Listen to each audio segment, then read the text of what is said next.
그래요. 이 윤석열 대통령의 계엄령 이후는 어떻게 보면 우리나라의 정치 뉴스의 장르를 바꿔 놨다. 그렇게 볼 수가 있거든요. 이거는 한쪽에서는 상당히 뭐 즐거운 뭐 코미디 영화일 수도 있고 좌파들한테는 해피엔딩으로 끝나는, 결과는 정해져 있어. 해피엔딩으로 끝나는 영화처럼 흘러갈 수도 있지만, 또 우파 바닥에는 정말 그야말로 어마어마한 공포 영화 같은 그런 영화이면서 뭔가 어 영화가 너무 난해해서 좀 이해하기 어려운 그런 장르이기도 하다. 왜냐면은 우파인데 전혀 우파가 아니야. 우파인데 우파 이념적으로는 좀 이해가 안 되는 이런 과정들이 있었죠. 그중에 대표적인 게 이 미국한테 전혀 이야기를 하지 않은 계엄령이었다는 거예요. 사전에 미국한테 보고하지 않고, 사전에 미국한테 알리지도 않고, 양해도 구하지도 않고, 뭐 내용을 갖다가 언지도 안 주는 이런 식의 군사 작전 이라는 거는 상상하기가 어려운 그런 일인데, 특히 우파 정부라면 더더욱 그렇죠. 좌파 정부에서 그랬다면은 뭐 걔네들이 원래 반미 정서가 있으니까 미국을 패싱하고 뭔 뻘짓을 한다 이래도 우리가 쟤네들은 반미주의자다. 뭐 미국도 배경을 이해할 거야. 쟤네들은 반미주의니까 그럴 수 있다. 근데 우파는 친미를 외쳤는데 미국한테 이렇게 홀대를 할 수가 있는가. 이런 점에서 좀 충격들이 있었죠. 근데 관련한 내용들을 보면은 이제 미국 측에서 이 계엄령에 대해 상당한 불쾌감을 다양한 채널을 통해서 표현하고 있어 왔어요. 뭐 당일날에도 그랬고 그 며칠 뒤에도 계속해서 미국 입장에서는 이 계엄령에 대해서 상당히 불쾌하다. 또 문제가 많다. 우려를 나타낸다. 이런 일들이 이제 반복되면 안 된다는 거겠죠. 미국 입장은 왜 주한미군에 알리지 않았냐? 주한미군 몰래 왜 군사작전했냐? 이 관점에서 불쾌하다 이거예요. 그거는 미국과 한국의 동맹 관계를 좀 흐트러뜨리는 거고, 특히 친미 우파라고 하는 곳에서 미국 주한미군을 위험에 빠뜨릴 수도 있고, 주한미군에게 정보를 알려주지 않아 혼선을 유발시켰다. 이런 점들, 그리고 동맹국이라 믿었는데 어떻게 이렇게 뒤통수를 칠 수 있냐. 이런 액션들이 이제 나옵니다. 오늘 관련해서 또 다른 뉴스가 나왔는데요. 어제도 이제 미 관련 그 국무부 장관이었나요? 그 한국에 대해 계엄령에 대해 상당히 우려를 표한다라고 발언했는데, 오늘은 미 대사가 이야기를 했다고 합니다. 근데 이 미 대사와 김태효의 통화 내용이 오늘 알려졌다고 하는데, 관계자인 김태효는 가짜 뉴스다라고 반발을 했어요. 내용을 한번 보시죠. 김태효가 미 대사한테 야 비상계엄 불가피했어라고 하니까 이 골드버그 미 대사가 유감이다 이러면서 경악을 금치 못했다라는 이런 뉴스입니다. 비상계엄 해제 결의안 통과 후 오전 2-3시 사이에 이제서야 미국이 알게 된 거야. 그래서 미국이 대사가 전화를 급하게 해가지고 무슨 일이야? 했더니 한다는 얘기가 이거 불가피했어 이러고 안 알려줬다는 겁니다. 이 내용을 보시면은 계엄 선포 당시에 필립 골드버그 주한 미국 대사가 김태효 국가안보실 1차장과 통화를 했다. 이 통화에서 김태효는 윤석열 대통령의 계엄 선포를 반국가 세력에 대항하기 위한 적법 조치였다고 설명했는데, 골드버그 대사는 깊은 유감과 우려를 전했던 것으로 확인되었다. 일부 우방국 대사관들은 걔네들도 불쾌하겠지. 합동참모본부가 계엄에서 빠진 이유가 뭘까를 생각해보면 비상계엄 준비 과정에서 미국에 철저히 비밀로 하려는 윤석열 대통령의 의도다.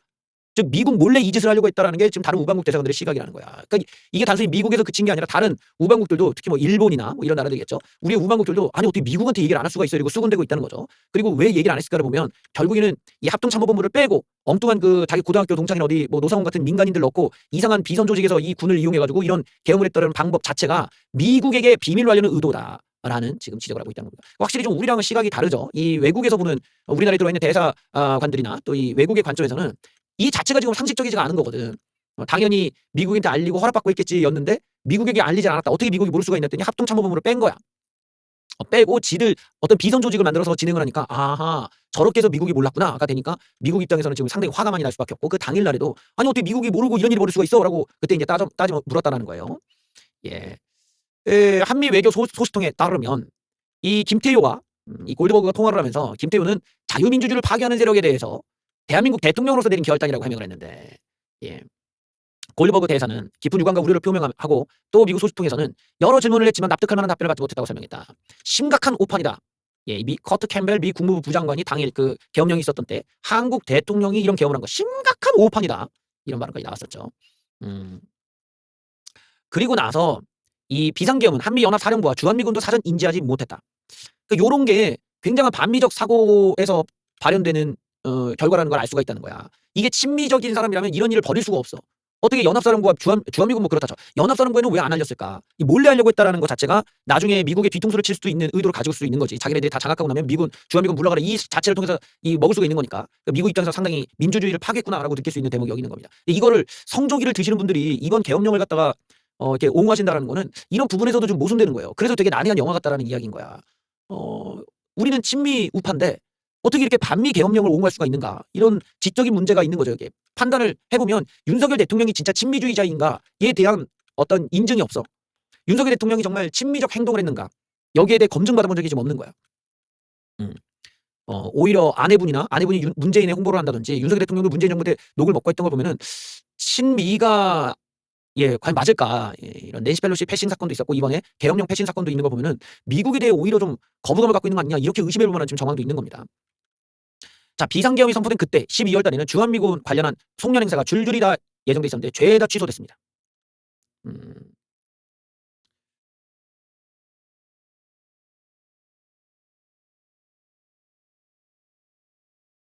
물론 이 내용은 100% 신뢰할 만한 내용은 아닐 수 있어요. 왜냐면 김태호 측에서 지금 "이건 가짜 뉴스다."라고 했습니다. 이거를 이야기한 게 지금 민주당 쪽에서 이야기를 꺼냈거든요. 민주당 쪽에서 이런 이야기를 들었다. 자기가 크로스 체크했다면서 정동영이가 이런 얘기를 했는데 김태호가 반박을 하고 그 반박에 정동영이 재반박을 했어요. 그러니까 지금 둘 중에 한 명은 거짓말하고 있는 셈이죠. 근데 어찌 됐든 지금 맥락상으로 볼 때는 미국한테 사전에 얘기하지 않은 거는 지금 사실이다. 여기서 미국의 메시지가 어제까지도 굉장히 강경하게 이 계엄령에 대해 반대하는 그리고 우려하는 메시지를 내고 있다. 여기에 대해서 윤석열 대통령은 아무런 사과와 해명을 미국 측에 전달하지 않고 있다. 여기까지는 지금 팩트인 겁니다. 그러니까 우리가 친미 우파라면은 이런 상황에서 어떤 판단을 해야 되는지를 좀 진지하게 생각해 볼 필요가 있다는 거야. 그냥 무작정 윤석열 대통령을 중심으로 볼 게 아니라 우리 우파가 갖고 있는 일관성, 친미에 대한 일관성은 있어야 되거든. 그래야 미국도 우파를 믿어줄 거 아니겠어요? 그런데 우리가 이딴 식으로 미국을 갖다가 홀대 우파 진영이 미국이 어떻게 되나 알 바가 아니야. 미국을 생각한 우리의 대통령도 중요해 이렇게 가버리면은 미국의 입장에서 한국을 더 압박하고 한국에 대한 불신을 더 키울 만하지. 트럼프 입장에서도 한국의 관세를 더 올리고 주둔 비용을 더 받고 한국이 이제 니들이 알아서 해. 이런 어떤 한국에 대한 홀대가 더 타당성을 얻게 된단 말이지. 이런 거는 우리 국익에도 안 맞고 우파 이념에도 안 맞고 사실 우파가 주장하던 그 친미 노선도 다 흐트러지는 거거든요. 이게 윤석열이라는 사람의 잘못된 계엄령에 의해서 지금 발동하고 있단 말이죠. 그러면 이걸 정리해줘야 돼 지금. 미국한테 우리가 그런 게 아니다. 우리의 계엄령이 그런 미국을 홀대한 건 아니고 이게 급하게 하다 보니까 좀 그런 게 있어서 미안해. 뭐 이런 거라도 나와야 돼. 근데 지금 윤석열 대통령이 지금 미국 신경 쓸 겨를이 없는 거죠. 자기가 지금 당장 체포당할 판이니까 뭐 미국한테 메시지를 보내고 뭐 이럴 입장도 아니고 직무도 정지됐고 그럼 뭔가 다른 쪽에서라도 얘기해줘야 되는데 사실 미국 입장에서는 윤석열 대통령한테 사과를 받고 싶은 건데 받지 못한 채 그냥 지금 상황이 연락이 끊겨버린 상황처럼 된 겁니다. 이런 부분들이 지금 우파의 모순점이라고 할 수 있어요. 지금 뭐 자기네들이 윤석열 대통령을 지키겠다고 하는 이런 사람들이 이런 과정에 대해서 과연 이게 우파적인 노선에서는 용인이 될 수 있는 거냐? 저는 용인이 안 된다고 보는 거예요. 이런 방법을 썼다는 것부터가 굉장히 좌파적이었다. 그리고 상당히 반미적이었고 어쩌면 이제 윤석열 대통령의 속마음에는 우리가 우파들이 갖고 있는 그런 미국에 대한 사상, 사고, 인지, 역사관 이런 것들이 전혀 아닌 다른 형태가 들어가 있을 수도 있다라는 의심을 좀 하게 만듭니다. 특히 윤석열 대통령이 워낙 노무현 대통령을 또 좋아하시고 이런 성향들을 보면은 약간 우파랑 코드가 그렇게 맞는 건 아니었는데 이번 행동에서도 좀 그런 좌파적 요소가 포착되었다는 점에서도 우리가 좀 경계를 좀 할 필요는 있다는 거예요. 둘 중에 한 명은 거짓말을 하고 있어. 김태호 나는 다음날 골드버거와 통하지 않았다. 정동영은 계엄 불가피한 말 한 거 맞고 여기도 수사해야 된다. 양쪽의 의견이 좀 갈립니다.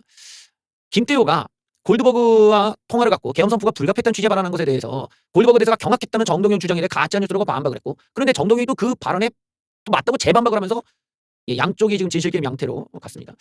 뭐 이거는 여러분들이 걸러서 이제 보실 필요가 있을 것 같긴 한데 확실한 거는 지금 미국에게 사전 보고하지 않았다는 점이에요. 이 점에 있어서는 우리가 우파 노선이 어떻게 보면 외교적으로도 지금 많이 파괴당하고 약간 괴멸되었다. 이거를 다시 복구하려면은 우파적인 꽤 많이 노력을 해야 될 거고 특히 이런 가운데서 하필이면은 저기 뭡니까?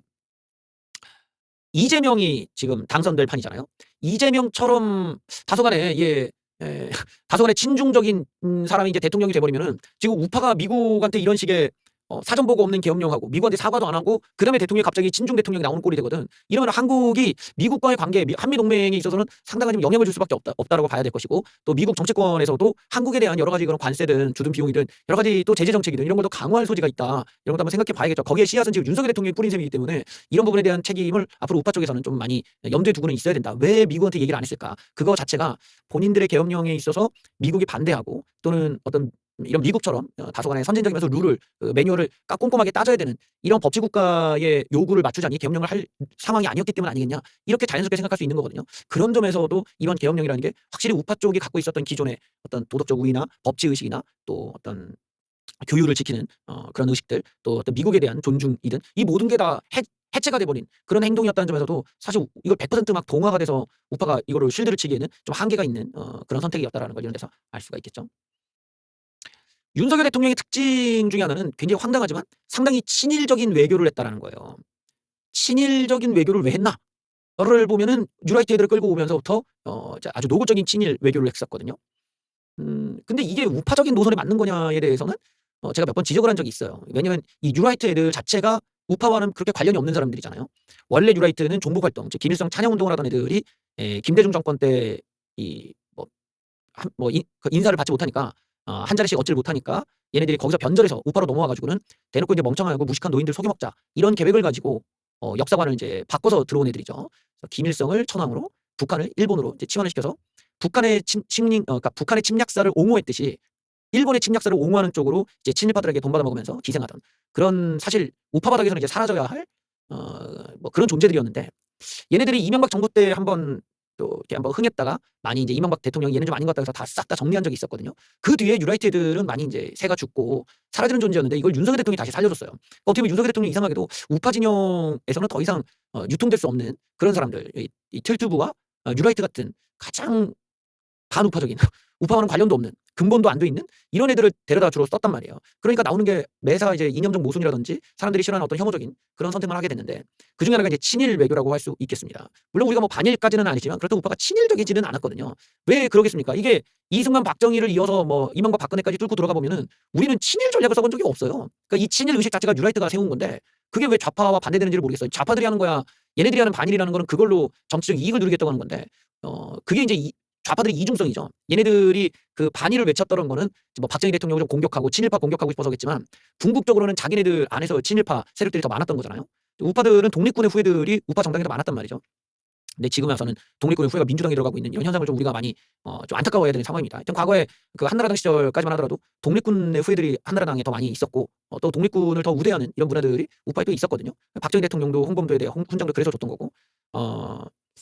근데 이제 윤석열 정부에 와서 그런 게 많이 이제 붕괴가 되기 시작합니다. 그리고 이제 친일 사관, 뭐 친일적인 어떤 이런 주장을 하는 이런 사람들을 대거 끌어와서 이거를 그 요직에 배치를 하다 보니까 역사관이나 외교들이 다 친일적인 성향으로 갔는데 우리가 일본과 잘 지내는 건 좋지만 그 어떤 우리가 어떤 나라든 간에 다른 나라를 침략을 했다. 이 자체가 불법이거든요. 그 자체가 불법이고 거기에 대해서는 우리 모든 인간의 역사에서는 다 끝없이 어떤 평가를 당하고 거기에 대해서 끝없이 사과를 하고 이게 원래 국가와 국가 간의 예의가 갖춰진 나라들끼리는 그렇게 간단 말이죠. 어떤 더 많이 배려하고 양보하게 되는. 그러지 않으면 또 침략을 하니까 그런 거야. 그리고 이런 것들이 성립이 된다면 이제 우리나라가 그렇게 유리한 상황만은 아니겠지. 그러니까 그런 점에서 세계 평화에는 또 이런 다 정해져 있는 룰들이 다 있는 겁니다. 그러니 뭐 독일도 맨날 사과하고 그러면서 같이 또 화합하고 이런 거 아니겠어요? 근데 일본과 이제 우리나라 또 뭐 아시아계는 이런 부분들이 좀 모호하게 다 흐트러져 버렸어요. 아무래도 우리가 스스로 뭐 독립을 하거나 스스로 막 극복하거나 이런 역사가 아니라 이제 외부의 힘에 의해서 이게 결정되다 보니까 되게 혼재되어 있고 또 이런 데서 나오던 어떤 외세에 의한 사회적 변화들 뭐 대표적으로 뭐 어떤 그런 뭐 산업화가 됐든 혹은 뭐 이렇게 근대화가 됐든 또는 민주주의의 유입이 됐든 이런 것들을 스스로 해내질 못한 아시아계는 아무래도 유교 사상이 많고 왕권이었던 적이 많으니까 이런 것들이 인위적인 서양 문화들이 들어오면서 여기에 대한 부분들이 잘 이제 합의가 안 되는 부분들이 좀 남아 있죠. 근데 이것들을 민족성이라는 관점에서 우리가 우파가 민족주의 우파가 당연히 기본인데 우리나라 국민들이 침략을 당하는 사건에 대해서 우리가 옹호하고 이런다라는 거는 우파랑 좀 반대쪽으로 간단 말이에요. 그러니까 이건 사실 상상하기 어려운 노선이긴 합니다. 우파 진영에서 오히려 좌파들이 그렇게 주장하면 모르겠는데 그래서 이게 이제 우파들이 해결하지 못하는 이념적으로 한계가 맞이하게 된 모순점이라고 할 수 있겠죠. 어쨌든 그 윤석열 정부가 이런 식의 어떤 친일 사관을 갖고서는 접근을 했는데 그러면 일본 놈들도 어쨌든 우리가 양보를 했잖아요. 일본을 위해서 독일은 많이 사과했습니다. 예, 독일도 많이 사과하고 뭐 거기 희생자들한테 가서 또 무릎 꿇고 사과도 하고 많이 했어요. 일단은 이 일본의 경우 문제는 일본은 사과를 하고 말을 바꾸고 사과를 하고 말을 바꾼단 말이에요. 이런 태도 자체가 사실은 완전히 우리를 기만하고 우습게 하는 거죠. 이런 태도는 민족적으로 용서가 안 되는 거예요. 그래서 이런 부분에서는 우리가 좀 항의도 하고 많이 어떤 행위에 대해서는 당연히 책임을 져야 된다. 너희들이 했던 행위에 대해서 너희들이 불법적인 행위인데 너희들이 책임을 져라. 이렇게 당연히 얘기할 수 있어야 되는데 이게 원래 우파의 노선이고 박근혜 정부가 그래서 일본을 조진 거 아닙니까? 그리고 이명박 대통령이 또 독일도 가시고 이런 것들은 다 우파가 했던 일이에요. 그리고 일본으로부터 당연히 책임을 묻는 것도 이 우파 사상에 딱 걸맞는 거죠. 근데 이게 지금 막혔던 게 윤석열 정부부터요. 왜냐하면 친일 사관에 빠져 있는 사람들을 앞세우다 보니까 일본의 악행들이나 일본의 침략사에 대해서 민족적인 판단을 안 한단 말이지. 그러니까 왜곡된 생각들을 가지고 자꾸 뭐 일본과 잘 지내면 뭐가 될 것처럼 막 얘기를 했지만 실제로 친일 외교를 해서 우리나라가 외교적으로는 굉장히 곤란해졌죠.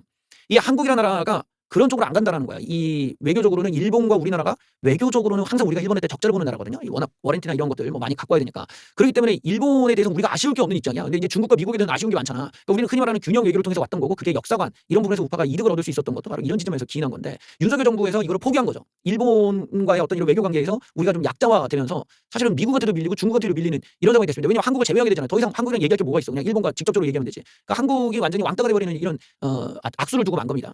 이런 상황에서 일본이 양심이 있으면 우리한테 뭐라도 줘야 될 거 아니야. 야, 우리가 뭐 너희들을 위해 이걸 마련했다. 뭐 너희들을 위해 우리가 이걸 좀 열어줄게. 뭐 너희들 위해서 우리가 뭐 더 수입해줄게. 뭐 일본이 양심이 있으면 그렇게 나와야 되는데 일본이란 나라는 애초에 전혀 그런 게 없어요. 예, 우리와 일본 간에는 서로 간에 외교적으로 아쉬울 게 없거든요. 일본도 우리도 서로 간에 그렇게 막 외교적으로 그런 게 아니라 역사관적으로만 우리가 대립을 하지 나머지는 서로에게 이득도 뭐 피해도 아니 그냥 그저 그런 사이야. 이런 관점에서 일본한테 양보했다는 건 굉장히 바보 같은 짓이에요. 그래서 우리가 얻는 게 없잖아요. 오히려 이걸 가지고 미국과 우리가 뒤를 쳤어야 되는데 우리가 밀려버리는 이런 바보 같은 짓을 한 겁니다. 그러니까 우파가 쌓아왔던 이 균형 외교의 유산을 윤석열 정부가 사실 많이 훼손을 시켜놨죠. 그래서 이런 친일짓을 하지 말아야 돼. 친일짓 자체가 얻을 게 없는 거거든. 얻을 게 없는데 바보 같은 짓을 했죠. 일본에서 대놓고 윤석열 대통령이 지금 조롱하고 있습니다. 어떻게 조롱하는지 한번 보시죠. 아사히 신문에서 윤석열 대통령이 총선 전으로 계엄령 발언하고 스트레스와 음주량이 늘었다. 이제 아니 일본이 이런 보도를 하는 게 맞습니까? 이게 중국애가 이런 걸 보도한다면 우리가 이 중국 놈들이 저거 진짜 아우. 근데 일본이 이렇게 나옵니까? 일본이. 그러니까 일본 입장에서 윤석열이라는 사람이 얼마나 한심하게 보였으면 이렇게 취급하냐 이거야. 자기네들을 위해서 정말 욕 다 먹고 정말 친일파 소리까지 들었던 대통령인데 일본은 아랑곳 없이 그냥 윤석열을 술주정 부리는 사람으로 지금 보도하고 있어요. 윤석열 정부의 전 관료를 인용해서 소맥 가득한 폭탄주를 20잔 마시면서 새벽까지 진행했다. 윤통이 총선 패배 이후 계엄령을 자주 언급하면서 스트레스로 인해 음주량도 늘었다는 외신 보도가 나왔다. 여기서 보면은 윤석열 정부에 참여했던 전직 장관을 인용해서 윤통이 여당이 대패한 지난해 총선 전후부터 회식 자리에 계엄령이라는 말을 자주 사용하게 됐고 스트레스와 음주량도 늘어났다고 한다. 계엄령 발언에 대해서는 윤통이 스트레스가 쌓여서 농담하는 줄 알고 있었다고 전했다. 윤통과 여러 차례 식사한 적이 있는 전직 관료들에 따르면 윤통이 술자리에서 화를 내는 빈도도 늘었다. 삼청동 안가로 불리는 대통령 전용 시설 등에서 열린 술자리에서 작은 잔에 소주를 담고 맥주를 부은 잔에 털어넣는 소맥을 마시는 걸 선호했고 보통은 소주 맥주도 잔에 반 정도를 따르는데 대통령은 가득 따르신다. 20잔 정도 마셨다. 20잔? 20잔? 이게 가능합니까? 어우씨. 그러면서 술을 마시면 윤통은 주로 야당 정치인들을 대상으로 했지만 때로는 여당 정치인들을 비판하기도 했다. 그러니까 여야를 다 깠다는 거네. 그러면서 새벽까지 진행이 돼서 여기를 경비하는 직원들은 장시간 근무에 푸념을 늘어놓기로 했다고 한다. 예. 근데 윤통이 이재명과도 뭐 술도 마시고 골프도 치자고 했지만 한 번도 그 뒤로는 만나지 않았고 정치는 대립하는데 의견 조율에 시간이 걸리고 비효율적이다. 효율만을 따지는 검사 출신의 윤통에게는 정치를 이해하기 어려웠을 수도 있다. 참, 이거를 아사히 신문이 이런 식으로 아사히 신문은 윤통 지지율이 오르지 않고 무리한 정권 운영이 언론 등에서 비판받기 시작하자 윤통은 자신을 비난하지 않는 극우 유튜브 방송에 빠져든 것으로 알려졌다. 반국가 세력이라는 말은 정치인들이 일반적으로 쓰는 말이 아니다. 신문은 전직 관료들은 대통령에게 유튜브 보지 말시라고 얘기를 들었었는데도 윤통은 고함을 지를 뿐 그 말에 귀를 기울이지 않았다. 윤통은 비상계엄으로 정치인의 활동을 금지하려 했다. 그래서 윤통이 여당 정치인이라도 열심히 응원하지는 않을 것. 여권 관계자의 말을 전했다. 이렇게 아사히 신문이 와타시와 공구리 바닥 데스네 오나카스 이따이 오카상 헨타이 데스네 뭐 요거 이제 썼다고 합니다. 이게 친일 외교의 결과입니다. 이게 친일 외교의 결과야. 이게 역사적으로 우리가 유심 깊게 봐야 되는 대목인데 내가 이제 역사를 전공하면서 돌아보면요. 그러니까 우리가 미국은 그래도 우리를 존중한단 말이야. 미국에서 우리가 가서 박수도 받고 뭐 미국에 있는 의원들도 한국에 대해 존중도 해주고 그동안 우리가 외교하는 데 있어서도 적절하게 우리가 주고받고 하면서 좋은 관계를 유지할 수 있는데 일본은 전혀 아니에요. 여러분 그동안 일본이 우리를 엿먹인 걸 생각하면은 얘네들이랑은 우리가 왜 박정희 대통령도 막 부들부들 이승만 대통령도 왜 일본 제끼려고 그 임시정부 때부터 부들부들 됐는지가 나온다고. 나온단 말이야. 우리의 몇천 년 역사에서 일본이 우리를 괴롭힌 게 한두 번이 아닌데 이런 식으로 통수를 친단 말이야 매번.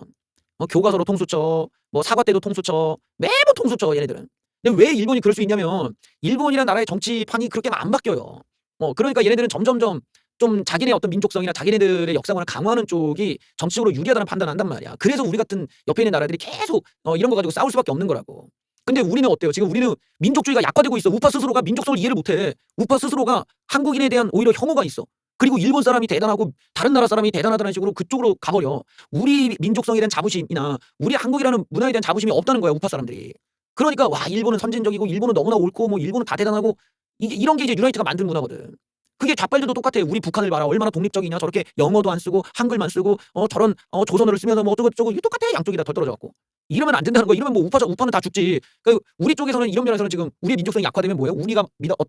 우리의 어떤 나라에서 중요시 여기는 이런 역사적인 내용들이 점점 약화되고 왜곡된 역사관으로 다 이탈이 돼버리고 근데 그것들은 다른 나라에만 이익이 되지 우리한테 이익이 되지 않거든. 그러니까 이런 부분들이 역사관이 약화된다고 할 수가 있어요. 역사관 자체가 민족성과 무관하지가 않아. 근데 이거를 우파가 스스로 민족성을 부정해버리면 역사관은 약화된다고. 그 얘기는 침략사가 옹호되고 그 침략사가 옹호된다는 거는 우리나라보다 다른 나라의 이익을 더 원한다는 거야. 북한의 침략을 옹호하는 새끼들이 원하는 게 뭐야? 북한의 이익이지 우리나라의 이익이 아니잖아요. 일본의 침략사를 옹호하는 새끼들은 일본의 이익을 원하는 거야. 왜냐면 걔네들이 돈을 줬으니까 이제까지. 그런 친일파와 친북파가 주는 돈으로 기생하던 놈들이 외치던 헛소리들을 그대로 믿으면 안 된다는 거예요. 그건 건전한 역사관이 아니고 건전한 민족관이 아니라는 겁니다. 그러니까 이런 점에서 지금 일본의 저런 태도나 행태들을 보면은 전혀 우리한테 고마움이 없어. 윤석열 대통령에 대한 고마움이나 윤석열에 대한 어떤 나름대로 좀 인정해주고 좀 존중해주는 이런 태도 자체가 없습니다. 그냥 어느 쪽이든 일본은 우리에 대해서 이렇게 존중하는 태도가 지금 없다는 걸 우리가 좀 지적해봐야 돼요. 그래서 이런 친일 외교의 문제점도 우리는 좀 짚고 넘어가는데 다시는 우파 바닥에서 그런 멍청한 외교하면 안 돼요. 적당히 균형 외교를 해야 되기 때문에 물론 지금에 와서는 균형 외교가 다 깨졌지만 우리 입장에서는 이런 부분에서 확실하게 얘기를 해줘야 우파의 민족성이나 우파의 역사관들이 제대로 자리를 잡고 동시에 우리가 일본의 침략사에 대해서 엄격할수록 북한의 침략사에 대해서도 엄격할 수 있는 거라고. 근데 일본의 침략사를 옹호하는 새끼들이 북한의 침략은 어떻게 까냐 이거 모순되지 않습니까? 그래서 이게 이런 식으로 점점 좌파와 닮아간다는 거지. 침략사 그렇게 되면 나중에는 둘 다 침략 옹호하자 이렇게 되니까. 그래서 어떤 침략도 우리의 민족에게는 허용될 수가 없다는 생각을 갖고 접근해야겠죠. 그러니까 일본이 저딴 식으로 나오면은 윤석열 대통령이 또 술 드실 수밖에 없겠지. 내가 너희들 때문에 얼마를 들였고 임마 내가 얼마나 고생했는데 일본 놈들이 나한테 이럴 수 있냐? 네. 역사적으로 일본은 믿지 마셔라. 제가 반일을 하라는 건 아니에요. 그러다 반일 운동하자는 건 아니고 일본에 대해서 찬양하지 말라라는 거야. 일본의 특수한 한국에 대한 태도들이 그 안에 내재되어 있는 거는 한국에 대한 혐오가 일본이 더 심하다. 혐한이 얼마나 심한지를 보시면은 우파 진영에서도 민족성을 좀 강조하고 우리의 국익을 위한 활동을 하실 필요가 있겠죠. 그런 우파의 새로운 지도자가 생기기를 바래.